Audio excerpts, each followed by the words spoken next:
Alright, so we'll take this one step further and then you can please yourself what happens after that. This one's just a really simple one about get a key and unlock something to get into the cookie. So here it looks the same. So we go get the key. The key's in the library, so you can go and get that. And then we have a second key. So we take that key, duplicate it, and maybe do something with the key, change its colour. I haven't done very much there, okay? So what does that mean? Well, the scripts for the key are this. When you start, put it in a certain spot and hide it. So it's sitting there waiting to appear if you're successful, all right? And then there's a broadcast that comes in, all right? And then we'll come back to this one here. So that's your key. Don't worry about that script for a start. We'll get that back here in a minute. So let's go back over here, check our beetle. All right, next beetle, next maze, next beetle. So it just keeps going. Same as it was before. Go to front, next maze, next beetle, keep moving, touch walls, trick pixelating stuff as well. Fortune cookie, we've got, if it eats it, go to the next maze, next beetle, next maze refreshes that. Over here, things change. And the way they change and the reason they change is this. These are the costumes. This is the ones we've got already. Here are a few more. And the two that we're interested in, and if you've got other walls, then you've got to keep an eye on this. Those two walls there are exactly the same, except that bit there is missing. And what's going to happen is if you successfully get to that wall, the key will appear here.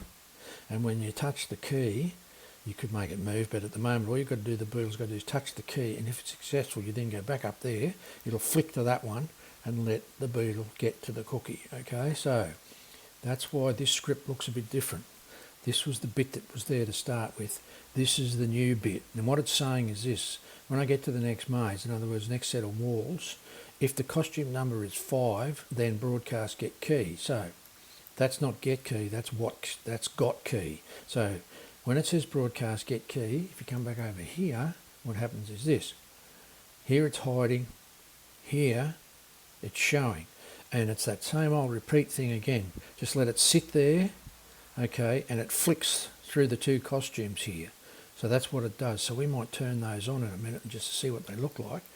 And that's just to give it a bit of an effect. Now, if you successfully make it to the key and get it, it gets hidden.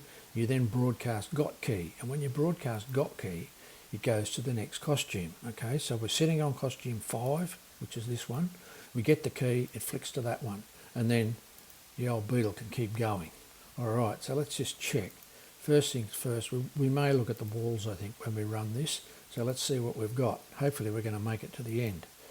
So up there, first one, success. Second one, walls. See how we go. Probably should have taken a couple of walls out just to get us to the other one in a hurry. But anyway, we've made it again. This one's a bit trickier. We just don't want to touch anything. That's close. We've made it.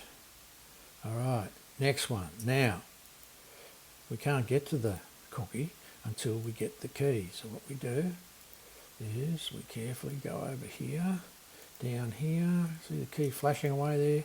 Got the key, and then we go all the way out up to here, and we go get the cookie. Right, and then it flicks back to the beginning. So you can just keep walls going and extra objects and pick up stuff and do all you want. It's a very open-ended puzzle, this one, an open-ended game.